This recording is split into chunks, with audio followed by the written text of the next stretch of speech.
va pousser, on est dans Apocalypse 12. Et un grand signe parut dans le ciel, une femme revêtue du soleil, c'est rempli de lumière. Le Messie est la lumière du monde, hein. Il vient parce qu'il est la lumière. La lune sous ses pieds, la lune représente le petit astre dans Satan. Elle est dominante, hein. Et sur sa tête une couronne, les 12 étoiles, les 12 tribus d'Israël. Donc la Torah, les prophètes, les psaumes de David, hein. Et à l'enceinte, elle crie, étant un travail et souffrant les douleurs de l'enfantement. C'est ce qu'a dit aussi Shaoul. Il a dit qu'il souffre les douleurs de l'enfantement tant que le Mashiach n'est pas formé en nous. Et sa queue, et il parut un autre signe dans le ciel. Et voici un dragon rouge feu, ayant 7 têtes, 10 cornes. Et sur ses têtes, les 7 diadèmes. Donc, le dragon, on va voir qui c'est. Et sa queue traîne le tiers des étoiles. Vous voyez que ce dragon, il est comme la bête. Il a 7 têtes et 10 cornes. Sa queue traîne le tiers des étoiles dans du ciel et les jeta sur la terre.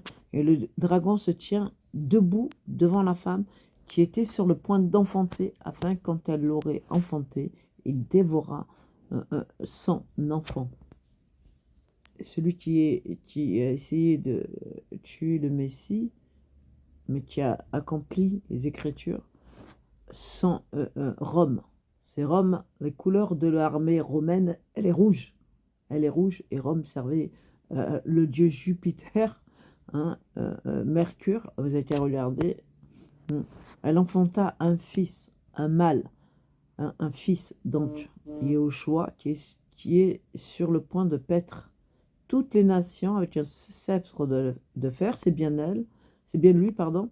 Et la femme, c'est bien Israël spirituel, donc les apôtres maintenant, avec tout ce qu'il y a, l'évangile, la Torah, les prophètes et les psaumes de David, c'est tout cela.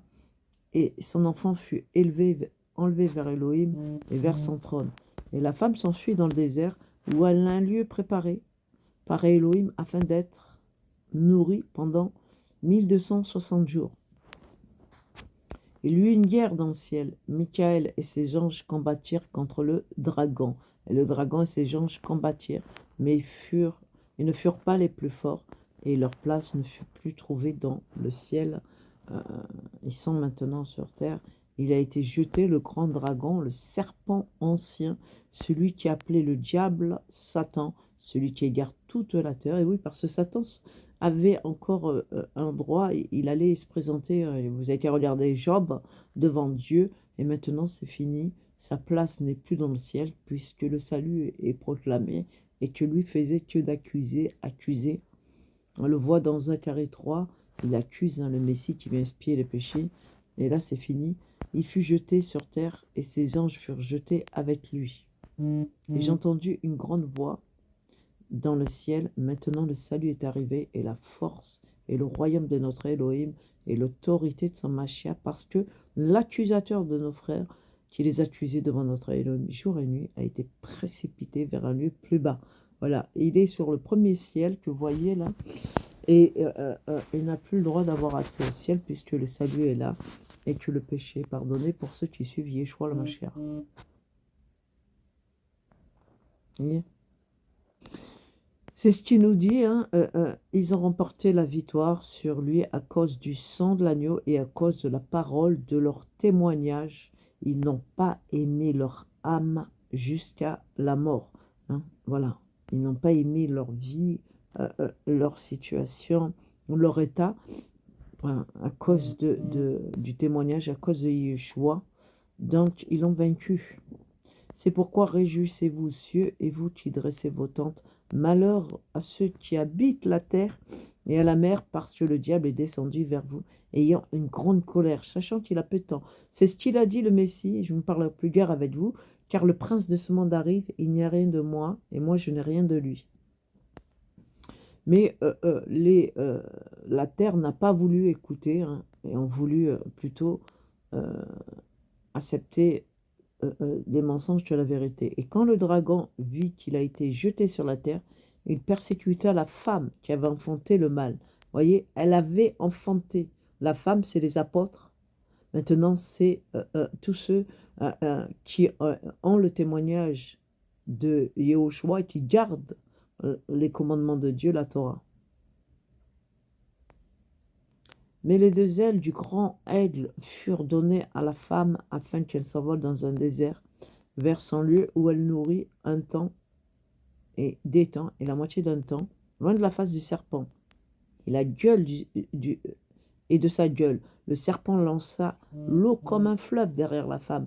Voyez, pourquoi faire? Afin de la faire emporter par le fleuve, de l'engloutir. Voyez, c'est ce qui s'est passé avec les versions des Bibles que les chrétiens ont. C'est cette eau, cette eau parce que c'est le christianisme qui a été emmené par d'ailleurs ce dragon, serpent, ça représente Rome, et on le voit même, on le voit même actuellement, le christianisme, les gens ont cru que les apôtres étaient des chrétiens, qu'ils ont propagé Jésus-Christ. En fait, tout ça, c'est l'eau, le fleuve du dragon. Ils n'arrivent pas à revenir parce que ils sont la terre, en fait, qui a ouvert la gueule pour boire cette eau, qui n'est pas l'eau de source pure qui vient de Yahushua, qui va jaillir jusqu'à la vie éternelle, comme le Seigneur l'a dit à la femme samaritaine, je te donnerai de l'eau pure qui jaillira de ton sein jusqu'à la vie éternelle. C'est le Seigneur qui la donne, et ça c'est en nous, ça représente le Saint-Esprit. Et l'eau qu'a bu les nations, c'est le christianisme, Jésus-Christ, chrétien, chrétienne, église, voilà, tous ces termes, ils sont dans des bâtiments, ils sont la semence aujourd'hui du serpent, mais la terre secourut la femme. Vous voyez, elle ouvrit sa bouche et elle engloutit le fleuve que le dragon avait lancé de sa gueule. Vous voyez, le fleuve a fait comme a imité Dieu, parce que Dieu nous donne aussi des sources d'eau vive, mais lui, il a lancé un fleuve, le serpent, et maintenant vous dites, ah, ces gens-là, ils ne sont pas capables d'écouter. Pourquoi? Parce qu'ils ont bu ce fleuve et ils ne veulent plus revenir à la vérité. Le dragon fut irrité contre la femme et s'en alla faire la guerre au reste de sa postérité. Au reste, il y a un reste. Vous voyez, il y a toujours un reste. C'est pas grand-chose un reste. C'est comme le Seigneur l'a dit, quand Élie dit je suis le seul des prophètes, ils ont mis à mort tous les prophètes. Il dit non, je n'ai gardé un reste qui n'a pas plié le genou devant Baal. Et là, c'est pareil, il y a un reste de sa postérité qui garde la Torah d'Élohim. Garder, c'est pas pratiquer, c'est garder pour la connaissance, parce que dans ces gens-là, ils vont dire qu'il faut pratiquer. Non, parce que la connaissance t'apprend que c'est la foi qui te sauve, non la pratique de la loi qui vient avec le sacerdoce lévitique. Mais par contre, elle est importante, car le Seigneur n'a dit qu'il n'a pas enlevé un iota de la loi avant que tout soit accompli. Et eux, ils ont appelé ça Ancien Testament, donc ils l'ont banni. Vous voyez, c'est pour ça qu'ils sont des chrétiens du christianisme aujourd'hui. Ils auraient su qu'on ne fait pas du nom du Seigneur une vanité. Ils ont fait du nom du Seigneur une vanité, parce qu'ils disent non, on peut le traduire. Vous voyez, et ont le témoignage de Yahushua. Le témoignage de Yahushua, c'est l'évangile. Et l'évangile nous fait rendre compte que nous sommes sauvés par la foi en Yeshua. Yeshua est le Dieu d'Israël, le Yahweh sauveur. On a la foi, on est sauvé par ça, mais on a la connaissance que tout ce qui est avant nous sert et utile à la connaissance de notre salut et à ne pas nous égarer, car c'est l'ombre des choses à venir. Donc on ne peut pas s'égarer avec le christianisme, avec un Jésus-Christ. La postérité d'Abraham ne peut pas être un juif avec un nom gréco-romain. Vous voyez, tout ça, c'est des os. C'est les os du serpent, et les gens se nourrissent bien avec. Et tout ça, c'est facile pour bien le discerner. Vous avez tous des versions de l'Évangile, des versions protestantes, c'est-à-dire des moines catholiques réformés. Dans ces versions, vous avez tous des noms qui sont faux. Jésus-Christ, chrétien, Église, baptême au nom du Père, du Fils et du Saint-Esprit. Tout ça, bien sûr, que ça n'y était pas, c'est faux. Les gens croient que les apôtres ont prêché Jésus-Christ et qu'on les appela Antioche chrétiens, parce que ce sont la terre qui a ouvert leur bouche pour boire le fleuve sorti de la gueule du serpent.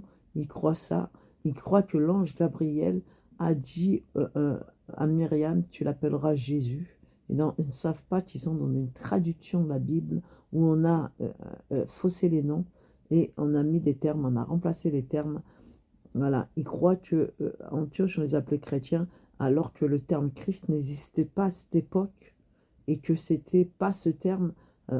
Les apôtres n'ont jamais professé Jésus-Christ. Voilà, et quand on dit à ces gens-là la vérité, ils ne veulent pas l'entendre parce qu'ils ont la semence du serpent en eux.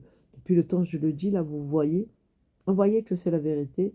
Et ceux qui vont sortir, ils se feront persécuter parce que ils retourneront. Quand tu es basé sur la Torah, des prophètes et les sommes de David, hein, tu comprends bien que même Salomon, même David dit dans ses sommes, il parle que du nom de Dieu, d'aimer le nom de Dieu. Le nom de Dieu, Salomon, quand il fait la dédicace au temple, il dit que tout le monde, même les nations, se tourneront vers le Dieu associé au temple de Jérusalem. Le Dieu associé au temple de Jérusalem, c'est Yahweh. Yahweh, ça ne peut pas être Jésus. Yahweh, Yehoshua, veut dire Yahweh sauveur. Donc, en définitive, il y a quelque chose qui a changé. Ce qui a changé, c'est que les chrétiens sont simplement en eux la semence de Satan parce qu'ils ont pris les fleuves qui venaient de la bouche de Satan. Quand on essaye de leur dire, ils se butent, on ne change pas un nom. Il y a une continuité dans l'œuvre, mais comme ils ne sont pas basés sur la Torah, les prophètes et les sommes, parce que chez eux, c'est dans toute leur Bible, c'est l'Ancien Testament, donc ça n'a plus de valeur, voyez. Et c'est là qu'on voit, on voit flagrant, avec des preuves. Mais malgré les preuves qu'on leur donne, ces gens-là maintenant sont devenus des êtres sauvages, sans intelligence, ne prennent pas le temps de s'arrêter, ne prennent pas le temps d'écouter, ne prennent pas le temps de chercher et de venir pour avoir une contre-argumentation si ça ne leur paraît pas correct. Non, ils se révoltent de suite. C'est là qu'on voit qu'ils ont un manque de sagesse, manque de maîtrise de soi. Ils ne marchent pas selon l'esprit de Dieu, mais ils marchent bien selon l'esprit de la corruption, de la colère de ce monde, du diable.